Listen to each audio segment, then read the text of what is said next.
नमस्कार विद्यार्थी मित्रांनो. केटेच्या महाविद्यालय राज्यशास्त्र विभाग MA भाग 2 सेमिस्टर 3 या वर्गासाठी मी आपणा सर्वांचं स्वागत करतो. विद्यार्थी मित्रांनो, Indian administration structure and organisation या विषयाच्या अंतर्गत सिव्हिल सर्व्हिस इन इंडिया या प्रकरण क्रमांक 3ची आपण चर्चा करत आहोत. त्यामध्ये मागील काही भागात आपण भारतातील ज्या सनदी सेवा आहेत, प्रशासकीय सेवा आहेत, त्यांचं महत्त्व, त्यांची वैशिष्ट्ये, भारतीय सनदी सेवांचे वर्गीकरण, त्यांचे प्रकार, सनदी सेवांमध्ये भरती करावयाचे जे आयोग असतात, लोकसेवा आयोग, त्यांचं वर्गीकरण, त्यांच्या रचना, कार्य, अधिकार याविषयी चर्चा केली. त्याचबरोबर सर्वात महत्त्वपूर्ण भाग जो म्हणजे की भारतीय प्रशासनामध्ये ज्या प्रशासकीय समस्या आहेत, प्रशासनापुढील जे प्रश्न आहेत त्याविषयी देखील आपण माहिती घेतली आणि त्या लोकप्रशासनातील समस्यांमधून प्रशासकीय सुधारणांची गरज झाली. मागच्याच भागात आपण स्वातंत्र्यपूर्व काळातील ज्या प्रशासकीय सुधारणा ब्रिटिश वसाहत काळात झालेल्या होत्या त्याविषयी माहिती घेतली, त्या प्रशासकीय सुधारणांची गरज काय आहेत हे जाणून घेतलं.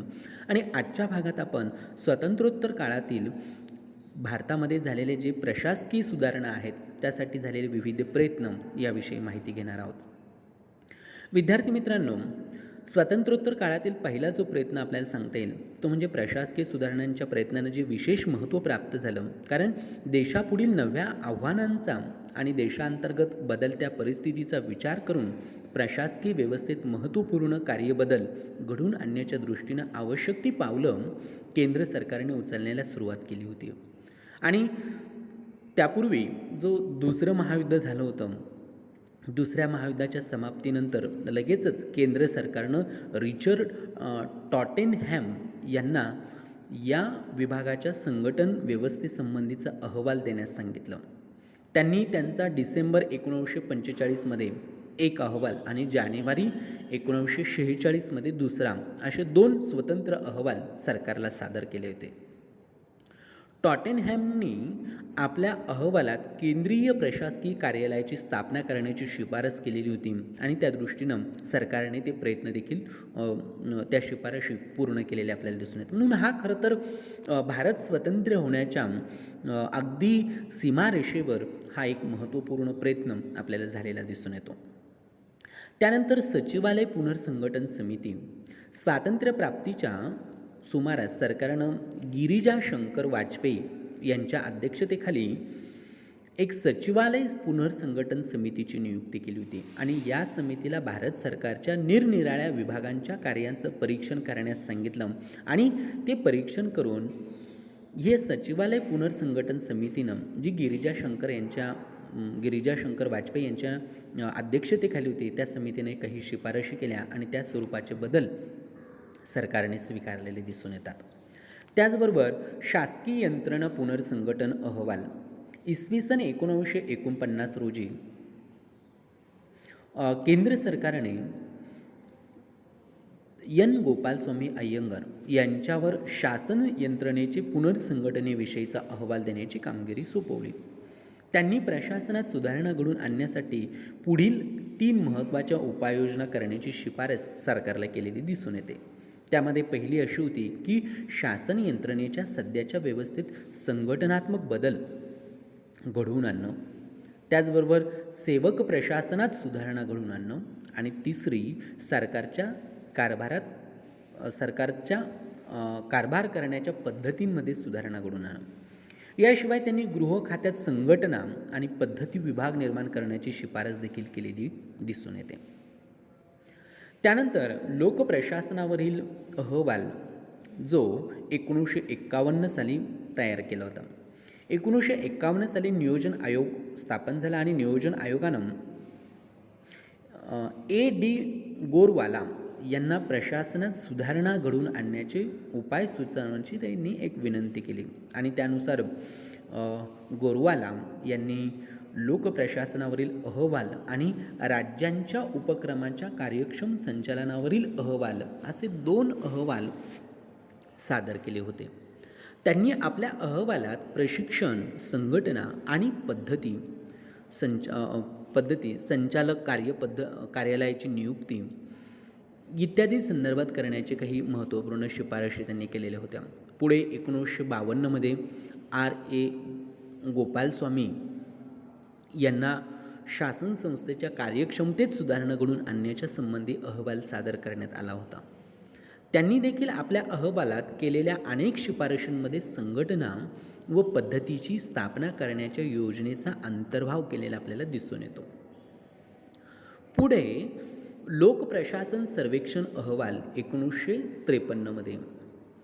खरं तर इसवी सन 1953मध्ये लोकप्रशासनावरील एक अधिकारी व्यक्ती म्हणून मान्यता पावलेले अमेरिकेतील प्रशासकीय तज्ज्ञ पॉल एच ॲप्लबी यांना भारतातील लोकप्रशासनाचे सर्वेक्षण करण्यास भारत सरकारच्या वतीने सांगण्यात आलं होतं आणि त्यांनी त्या दृष्टीनं सर्वेक्षण केलं आणि त्यांनी आपल्या अहवालात 2 महत्त्वाच्या शिफारशी भारत सरकारला केल्या. म्हणजे त्या अहवाल मोठा होता, पण त्यातल्या 2 शिफारशी आपण महत्त्वपूर्ण ज्या चर्चा करणार आहोत. एक म्हणजे त्यांनी अशी महत्त्वपूर्ण शिफारस होती की केंद्र शासनात संघटना आणि पद्धतीची म्हणजे व्यवस्थापनाची निर्मिती केली जावी. संघटना आणि पद्धतीची निर्मिती केली जावी केंद्र सरकारमध्ये, ही एक महत्त्वपूर्ण शिफारस केली. आणि दुसरी अशी की भारतीय लोकप्रशासन संस्थेची स्थापना केली जावी.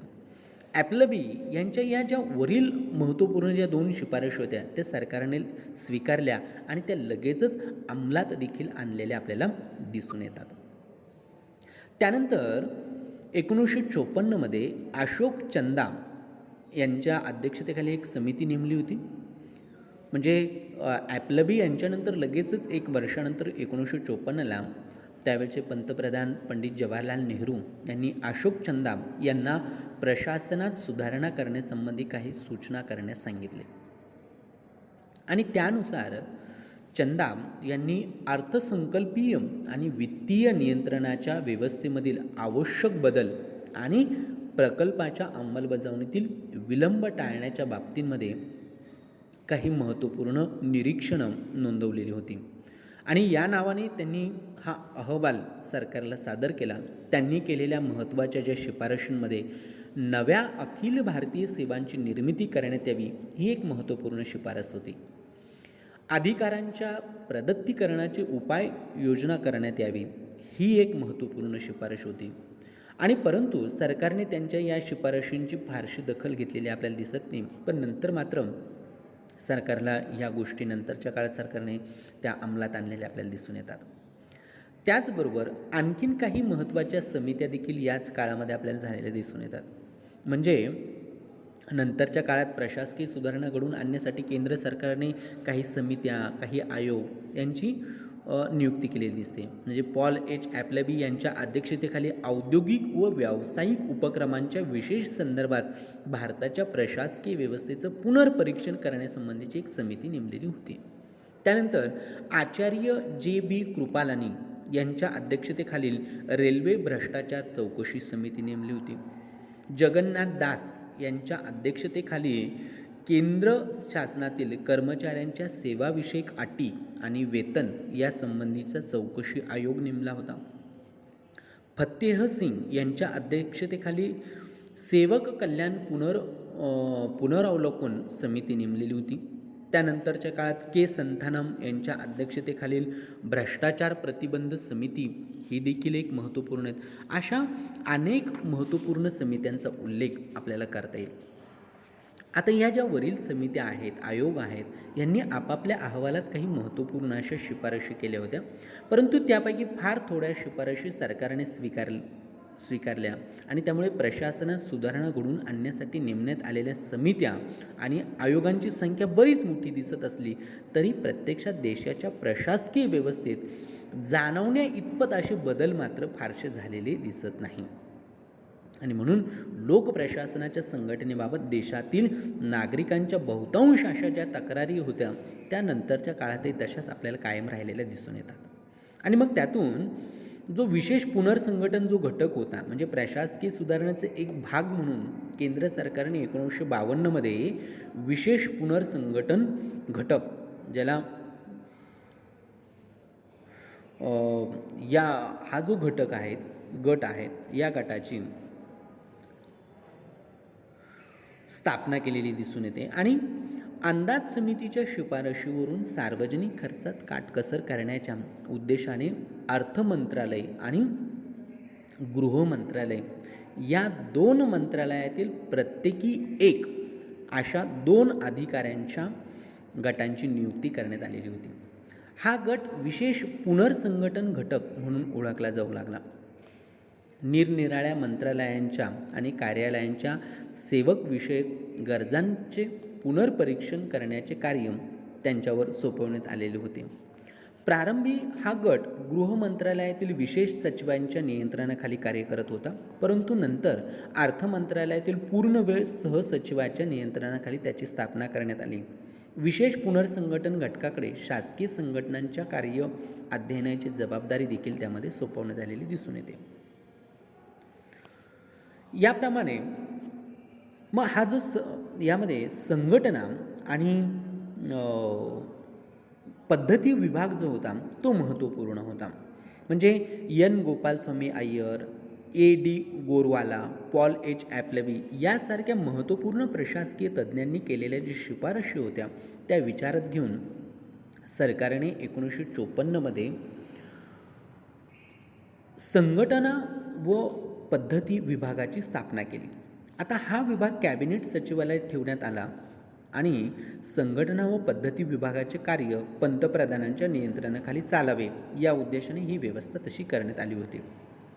केंद्र शासनाच्या प्रशासकीय विभागांच्या कार्यक्षमतेत वाढ करण्यासाठी प्रयत्न करण्याची जबाबदारी त्यांच्यावर सोपवण्यात आली होती. सुरुवातीच्या काळात या विभागाचा प्रमुख म्हणून एक अर्धवेळ संचालकाची देखील नेमणूक करण्यात आलेली होती. मग केंद्रीय संघटना व पद्धतीची काही महत्त्वपूर्ण कार्य आहेत ती पुढील प्रमाणे आपल्याला सांगता येतील. त्यामध्ये एक असं होतं की प्रशासनात कार्यक्षमता आणणं आणि काटकसरीचे उपाय सुचवणं हे एक या विभागाचं कार्य होतं. प्रशासकीय कार्यक्षमता वाढवणं आणि काटकसरीचे उपाय सुचवणं. दुसरं असं की सर्व संबंधितांना प्रशासनातील अकार्यक्षमतेची जाणीव करून देणं आणि सुधारण्याची गरज त्यांच्या लक्षात आणून देणं. प्रशासकीय संघटनेतील वस्तुस्थितीचा शोध घेऊन जिथे चुका असतील त्या चुकांवर बोट ठेवत त्या दूर करण्याचे उपाय सुचवणं हे देखील एक महत्त्वपूर्ण कार्य या विभागाचं होतं. त्याचबरोबर प्रशासकीय संघटनेला चांगलं नेतृत्व पुरवणं, त्याला योग्य अशी दिशा देणं, तसंच प्रशासकीय सुधारणेला चालना देऊन प्रशासनाची संघटना ही अद्ययावत करणं हे देखील एक महत्त्वपूर्ण कार्य विभाग करत होता. सहकार्यात्मक प्रयत्नातूनच संघटना आणि पद्धतीच्या कार्याची माहिती, अनुभव आणि क्षमता यांचा एक समान असा साठा निर्माण करणं या दृष्टीनं हा विभाग कार्य करत होता. एकूणच केंद्र सरकारच्या प्रत्येक विभागात संघटना आणि पद्धतीचा उपविभाग निर्माण करण्यात आला होता. प्रशासकीय विभागातील संघटना व पद्धती उपविभागावर केंद्रीय संघटन आणि पद्धती विभागाचं नियंत्रण चालत असं आणि केंद्रीय संघटन आणि पद्धती विभागांच्या संचालक निरनिराळ्या विभागातील संघटना व पद्धती विभागांच्या कार्यावर नियंत्रण ठेवून त्यांच्या कार्यात समन्वय घडवून आणत होते. थोडक्यात संघटना आणि पद्धती या विभागाचं महत्त्वाचं जे योगदान होतं ते असं की त्याने प्रशासनात सुधारणा घडवून आणण्याच्या गरजेसंबंधीची जी जाणीव संघटनेत निर्माण केली ती महत्त्वपूर्ण ठरते. त्याच्या या प्रयत्नांमुळेच प्रशासनाच्या कार्यपद्धतीत काही महत्त्वाच्या सुधारणा झाल्या. कामाच्या पूर्ततेसाठी योग्य कार्यपद्धतीचा अवलंब करणं, कामाच्या वेळेत पूर्तता होण्यासाठी कार्यालयांना आवश्यक ती कागदपत्रं उपलब्ध करून देणं, कागदपत्र ठेवण्याच्या अद्ययावत पद्धतींचा अवलंब करणं, प्रशासनातील दैनंदिन प्रश्न, अडचणी यासंबंधीचं संशोधन करून त्यावर उपाययोजना करणं, कनिष्ठ पातळीवरील सेवक वर्गांच्या प्रशिक्षणाकडे लक्ष देणं इत्यादी अशा महत्त्वपूर्ण ज्या सुधारणा घडवून आणण्याचं जे श्रेय आहे ते खऱ्या अर्थानं या केंद्रीय संघटना आणि पद्धती विभागाला द्यावं लागतं. अर्थात या भारतातील प्रशासकीय सुधारण्याचे हे प्रारंभीचे टप्पे होते. प्रारंभीच्या काळामध्ये या वेगवेगळ्या समित्या, आयोग आणि ह्या वेगवेगळ्या विभागांच्या माध्यमातून प्रशासकीय सुधारणा घडवून आणण्याचे हे प्रयत्न झालेले होते. कारण ब्रिटिश काळामध्ये भारतीय प्रशासन हे मर्यादित स्वरूपाचं, विशेषतः ब्रिटिशांच्या राजकीय व्यवस्थेला स्थैर्य प्राप्त करून देणं, कायदा आणि सुव्यवस्था सांभाळणं इथपर्यंत मर्यादित होतं.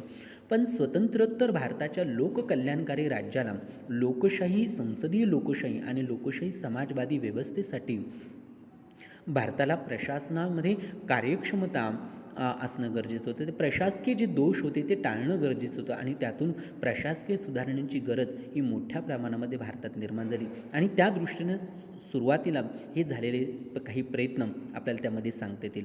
मग त्यानंतर 1964मध्ये स्वतंत्र प्रशासकीय सुधारणा विभाग नेमण्यात आला भारत सरकारने आणि मग ह्या प्रशासकीय सुधारणांच्या अंतर्गत मग प्रशासकीय सुधारणा आयोग असेल किंवा वेगवेगळे कमिशन असतील, हे नंतरच्या काळामध्ये वेतन आयोग त्यामधनं नेमण्यात गेले आणि त्यातून मोठ्या प्रमाणामध्ये प्रशासकीय सुधारणा घडवून आणण्यात यश भारताला आलेलं दिसून येतं. मग हे जे प्रयत्न जे आहेत, प्रशासकीय सुधारणा विभाग काय आहेत, प्रशासकीय सुधारणा आयोग काय आहेत, त्या संदर्भात आपण जी माहिती आहे ते पुढील भागामध्ये घेऊया. तोपर्यंत थांबूया. सर्वांचे धन्यवाद.